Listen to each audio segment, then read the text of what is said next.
Well, I think the one regret I have with this test is that I did not really leave adequate space for a nice explanation for problem 7. But Monique and Jesus studied the pattern and graph below to see if they could make a table and a rule.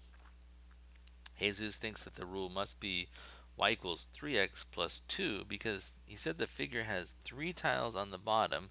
So you can see what he's looking at here, these 3 tiles at the bottom. And it has two figures, and 2 tiles on the corners. So 2 tiles on the corners.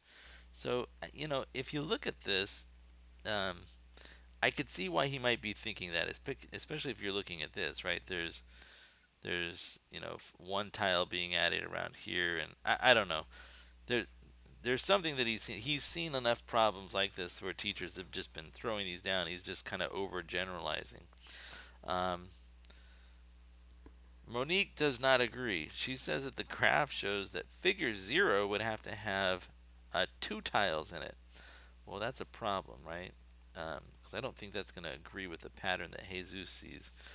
Um, she says that the graph and that each new figure in the pattern grows by 1.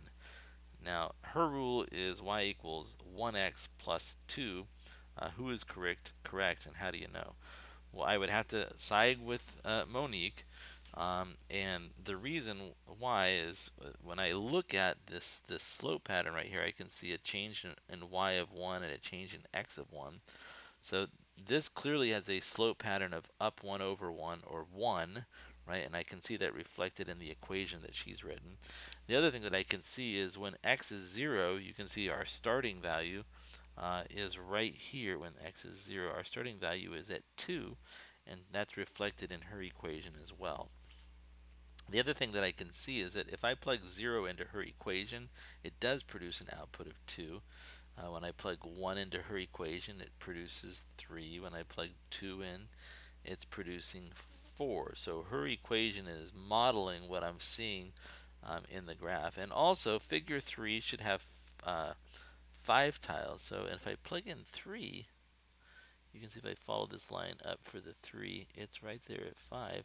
And that's following this pattern as well. So her rule is doing a very good job of reflecting what's shown here. So let me go ahead and just show you what I ended up writing for this problem.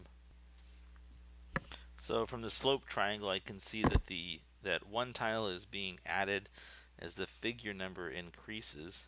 That is to say, the change in y is 1 and the change in x is 1. So the slope is delta y over delta x, 1 over 1, which is equal to 1. I can also see that the y-intercept is at the point 0, 2. The equation must be y equals 1x plus 2, so Monique is correct.